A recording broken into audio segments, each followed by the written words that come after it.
the one and only Elon Musk is here. I could have introduced him as Tony Stark, and with that jacket on, you look like Tony Stark. We have a lot to get to about Tesla, about SpaceX, about entrepreneurism, and about everything. However, you are in the news for some reasons that you may not wish to be, which is that there have been now 3 fires in these Tesla vehicles, with the most recent one in the past week. And there are questions, lots of questions in the Wall Street community, among the regulatory community that wants to understand all this. And so I want to do this. I want to understand what you understand about this. There are rumors that there's going to be a recall. What is going on with these fires? Sure. Well, there's definitely not going to be a recall. There's no reason for a recall, I believe. In fact, I think the perception is, if you read the headlines, it sounds like Teslas have a greater propensity to catch fire than other cars, and in reality, nothing can be further from the truth. The average rate of fires for gasoline cars is about one fire for every 1,300 cars. At Tesla, we now have almost 25,000 cars on the road. We've had 3 fires, so it's sort of roughly 1 for every 8,000 cars. So we're about 5 times less likely to have a fire than the average gasoline car. That doesn't mean we have 0 likelihood. It's sort of law of large numbers, and statistics suggest that they would. But the headlines are extremely misleading. In fact, if fire risk is your concern, you would have a great deal of difficulty being in any better car than the Model S. As I said, it's 5 times less fire risk than the average gasoline car. Moreover, in the history of Tesla, we've never had a serious injury or death in any of our cars. So this is, maybe there is a car that is as safe as the Model S, but there is certainly not a car that is safer, because it would have to have less than 0. Let me ask you this. Well, when you walked in, and I was thrilled to see you, I've compared this gentleman to the next Steve Jobs, but when you walked in, I said, "How are you?" And you said, "It's been a tough week." When you hear about a fire like this, what happens? Bring us inside the room for a moment. What happens at Tesla? Because I imagine everybody says, "Oh my goodness, there are clearly issues and concerns in the marketplace about batteries and fires, period." I mean, that's where this all begins. And then what do you do? Well, I guess we kind of see what the reaction is. And then, in this case, the reaction is extremely inaccurate and unreasonable. The fact that there are 200,000 gasoline car fires per year in the United States, 200,000. There are, on average, 250 to 300 automotive fire deaths in the U.S. There are about 1,200 to 1,500 serious fire injuries per year. How many times have you read about that? Can you recall No. one instance? In complete fairness. Fairness. Exactly. So it's like, wow, this is extremely unreasonable and wrong. The expert press, in the sort of automotive industry, so like take the automotive news editor at Automotive News, actually wrote a great article kind of debunking the fire risk of the Model S, because they know that the propensity for fire is vastly greater in a gasoline car. But in the popular press, unfortunately, it's easier to report on sensation, even though that is demonstrably false with a simple Google search. So just to explain to everybody what's happened in these 3 fires, because there's a sense that these cars got into accidents. From what I understand, by the way, every driver of the cars is then asked to get a new car. Yes, exactly. But that there's something going on where something underneath the car is... Ask for a replacement Model S as soon as possible. Have you had conversations, by the way, with any of the people who've been in accidents? Yes. What do they tell you? It's the best car they've ever driven. In all three cases, they think they were saved from serious harm by the Model S, and if they had been in a different car, they would have been seriously injured. And in the case of the second fire, probably dead.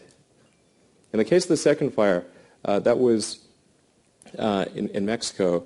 It was, I won't comment publicly on the exact speed, but it's sort of 4 times the maximum kinetic energy that a car is supposed to be survivable at.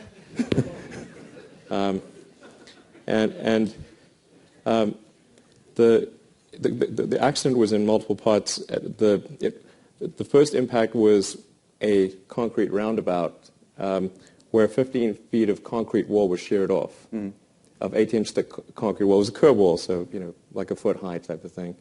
Then the car bounced into a 7-foot tall concrete wall, smashed through that. By this time, the wheels had been torn off. So it was just skating along on its belly, right, basically, on the battery pack. And then it finally came to a rest against a tree. The driver and passengers got out and walked away. Afterwards, there was a small fire in the front. Okay. Final fire. So, I mean, it's sort of like, okay, let's say that which this is probably the wrong analogy, but let's say the Titanic, okay? Instead of the Titanic sinking, if it had smashed through the first iceberg, smashed through the second iceberg, came to a rest on the third iceberg, all the passengers disembarked safely and bought another ticket on the Titanic. And then the newspaper report was kitchen fire on the Titanic. Okay. It's not the point. Final question on this topic, and we're going to move on, which is this. Has any regulator contacted you about this? And what is the threshold for deciding that you need to look at these types of issues more meaningfully in terms of either thinking about either recalls or changes in the production of these vehicles? And I know that you consider this vehicle to be safe. Yeah. I mean, so I'm somewhat of a perfectionist, and safety is like as our number one priority. It was always the number one priority in designing a car because I drive it, my kids are in it, my friends are in it. It is the absolute number one priority. And in fact, when our car was tested by... Consumer Report, safest car on the road. Yeah. By a long shot. Yeah, it has, the Model S, when it was tested by the federal government as well, it got the lowest probability of injury of any car ever tested in history. In other words, you could not drive a safer car. Right. If there was something that we thought would negatively affect the safety, we would immediately do a recall. And in fact, there was something earlier this year which was basically a bracket. There were no injuries. There were no near injuries. But we discovered a slight issue maybe with one of the rear seatbelt brackets. We recalled all the cars and replaced the bracket. Got it. Let me ask you a different question. I think of you as an entrepreneur, someone who likes to operate your business and think about the future and what the future should be like. What is it like, though, at the same time, running a company that has become not only a sort of pop culture sensation, but this market sensation, where you have a stock that has run up, for those of you, who've been counting, at one point it was up 474% this year. Right. It's come down a little bit, but you're still up 307% this year. Sure.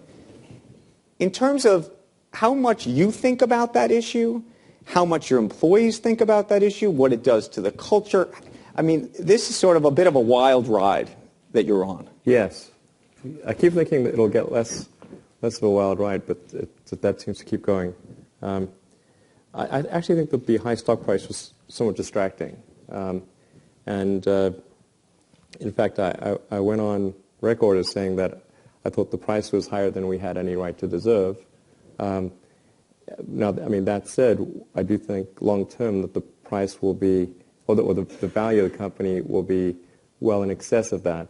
But to give us that valuation now is to have a lot of faith in our future execution, which we'll do our best. We'll do our best to meet that faith. But I mean, I don't believe in sort of talking up a stock or, I mean, I certainly wasn't trying to talk it down, but I was trying to be accurate. I mean, I think the stock's a pretty good deal at where it is right now, but it was probably a bit high before. Right. That's my honest opinion. How do you feel about running a company that is clearly in the public eye? We were talking in the back. There's a piece in a newspaper today. George Clooney is commenting. I've now quoted George Clooney twice today because we were talking about Dan Loeb earlier today, and I quoted something to him. But George Clooney was commenting that he got stuck on the side of the road too many times with his car, and he's gotten rid of it. How do you run a company? I mean, that's not quite accurate. So, what I said or Clooney? What you said. And I think so. The Clooney comment was like it was a needless comment, needlessly reported, because he made an offhand comment in an Esquire article by Tom Janot, who for some reason doesn't love Tesla, that Clooney said that his 2008 Roadster broke down, and so he sold it at a charity auction. That was in 2008, so it's kind of like that was 5 years ago. That this happened. It's not a Model S. It's not even recent. It's not really news. I'm not sure why it was even reported. I mean, it would be like saying, my iPhone 1 in 2001 had a bug. Right. Okay. Let's talk a little bit about. You talked about the valuation of the company. You've started to sell more vehicles in Europe now. Yeah. Less vehicles in the U.S. Or because of this, it will be less vehicles in the U.S. There have been some analysts and folks who have speculated that maybe the demand in the United States right now has already reached some kind of peak level. Do you buy that? No, I don't think so. I mean, the main reason I think we got dinged on the valuation of the stock price was that we are, at least in the short term, constrained on production. So it's not, we don't have we're not demand constrained, we're production constrained. Right.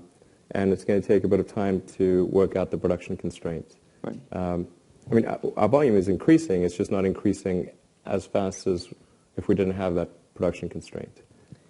So, yeah. Okay. Take us to the future. What are the roads going to look like 10 years from now?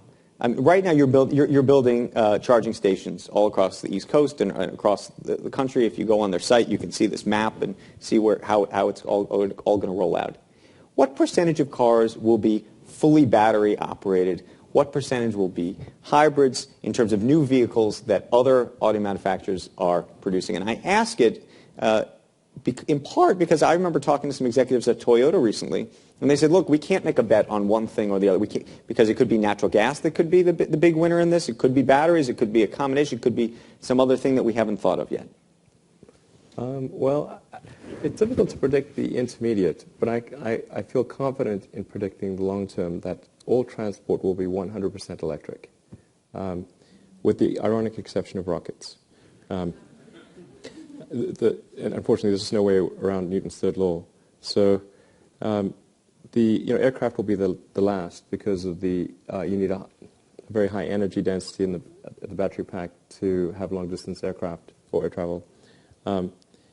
But everything's going to go fully electric. It's kind of weird that we're not. I mean, I think people will look back on this era like we look back on the sort of steam engine. It's quaint, and we should have a few of those around in a museum. But it's not how people would drive. How far are batteries, though, generally from being widely adopted, safe? I mean, you guys may be doing it better than anybody else. I remember when the 787 came out originally, you had some comments about how they had produced them. Yeah, I mean, the 787, the issue was spontaneous combustion. I mean, I think it's understandable if the 787 had, if it crashed and there had been a battery fire. Again, battery fire would be not the point, but the issue on 787 was the spontaneous combustion. Yeah. If you got a ticket, by the way, an airplane ticket, I know you probably fly Musk Air, but when you fly commercial air, if it said that it was a 787 plane, would you fly on it today? I guess so. I mean, it wouldn't be my first choice as an aircraft, but it's because of the safety, or because you'd prefer to fly privately? No, I mean relative to other airliners. My favorite airliner is actually the 747. I think that's just an awesome design. It's a fast airliner. It's the fastest of the airliners, actually, right. And quite aerodynamically efficient. And I like the look of it, honestly. So, That was a ring. I mean, that's sort of Hall of Famer right there. The 787 is kind of an improved version of the 777, and I just think it's a bit disappointing because its main attribute is being 10% more efficient per passenger mile than the 777, and 8 of those 10 points come from the engine. So it seems like a lot of money to spend to get 2% more efficient on the airframe side. It sounds like you've thought about this a lot. Do you want to make airplanes too? I do think that there's an interesting opportunity to create a supersonic electric vertical takeoff and landing jet. And I think that would be really great. How far are we from that? Well, it seems unlikely to come from Boeing or Airbus, given that they seem to be focused on very incremental improvements to the planes as opposed to radical improvements. But it could come from a startup. I mean, if I were to have another company in the future, which would not be anytime soon, I think that would be the thing to do, is to do an electric aircraft. You want to do an electric aircraft? Yeah, and supersonic and vertical takeoff and landing actually work well with electric. So are you a believer? Sebastian Thurn believes that it'll be like the Jetsons by 2050. This is one of the guys who started Google Glass. Flying cars? Flying cars everywhere. Is that directionally how this all goes for you? I mean, I kind of like the idea of flying cars on the one hand, but it may not be what people want, because if you have a huge number of cars and you have mechanical failures, then I think we'll sort of vaguely be wondering where the car's going to land on your head, or a house or whatever. So I think that's a concern, and then maybe there's also a question of noise pollution and to what degree does it affect the skyline? Is it just buzzing thing of cars? How about driverless cars? So Google is out there with its Google car. How far are we from driverless cars and driverless Tesla cars? Well, so the approach that Tesla is taking in this regard is to develop active safety and do active safety in the limit. Things like active cruise control, keeping in the lane, doing automatic passing and that kind of thing, and then gradually improving active safety until ultimately the car is able to drive itself in long term in virtually every scenario, maybe every scenario. The threshold, I think, for something to be autonomous is it's got to be much safer than a person driving a car, because it'll just be held to a higher standard. It's kind of like as an electric car, even though we're much safer than a gasoline car, we're held to a much higher standard. And I think it's going to be the same thing for autonomous cars. I do think it'll happen, but for it to be truly autonomous, you have to take care of these corner cases. And so getting to 90% is one thing, but then it's going to be another factor of 10 harder to get to 99%, another factor of 10 to get to 99.9. Then it just becomes exponentially more difficult to get rid of the corner cases. So how far out is that? To get to the 99.99, like 6 nines or something like that? Something that you let your kids in the back seat. I think that'll be a while. I would say it's probably at least more than 10 years, maybe 20 years. Right. I have a friend who's an entrepreneur who sent me an email last night knowing that I was going to see you and said, the question you need to ask, Elon, is how many ideas does he literally have a week? And by the way, we were in the back, and just Elon and I felt he had 10 new ideas. How do you sort through them? How do you decide which ones are good and bad? And for example, you came out with this Hyperloop idea, which you went public with, something you're not going to do on your own. But how do you even decide to do that? I mean, what's going on inside your brain, if you could try to unpack it for us? Well, usually it's there's something that makes me not like the future, or it's not like some element of the future, and then wonder whether there's some way to fix that.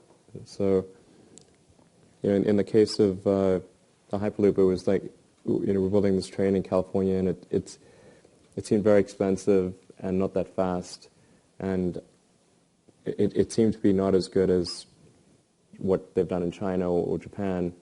And so I was like, wow, that's kind of depressing.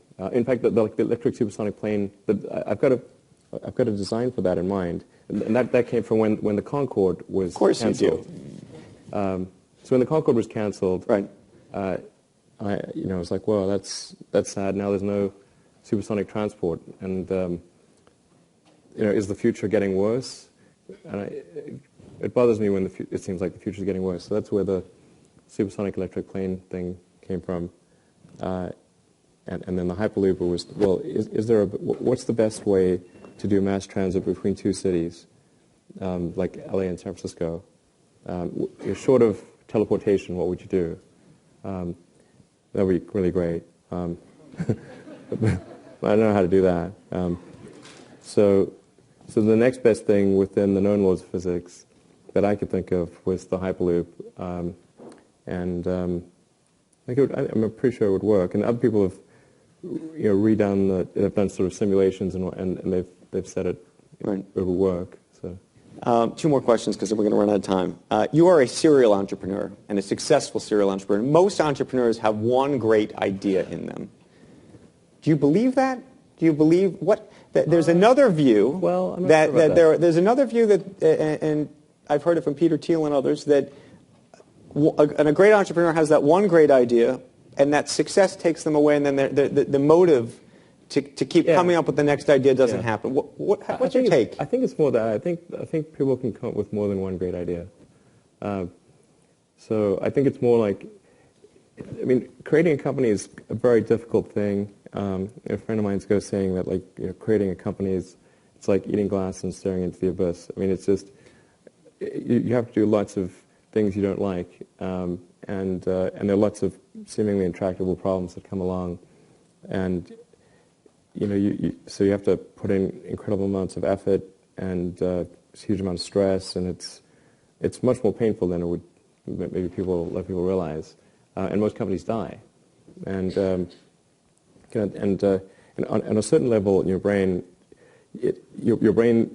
We didn't evolve like with companies, right? So we evolved to respond to real death. And even though a company's death is not real, it's not like somebody's physically dying, your brain doesn't quite understand that, at the limbic system level. So it's really sort of painfully stressful. And I don't people probably don't want to go through that more than once. Okay, final question for you. I have compared you, as others have, to Steve Jobs. Who do you think the next Steve Jobs is out there? Who do you admire and go, you know what, there's something going on over there? Well, I'm a big fan of Larry Page. He's a good friend of mine. He does great things. Obviously, Jeff Bezos is doing some impressive stuff with Amazon.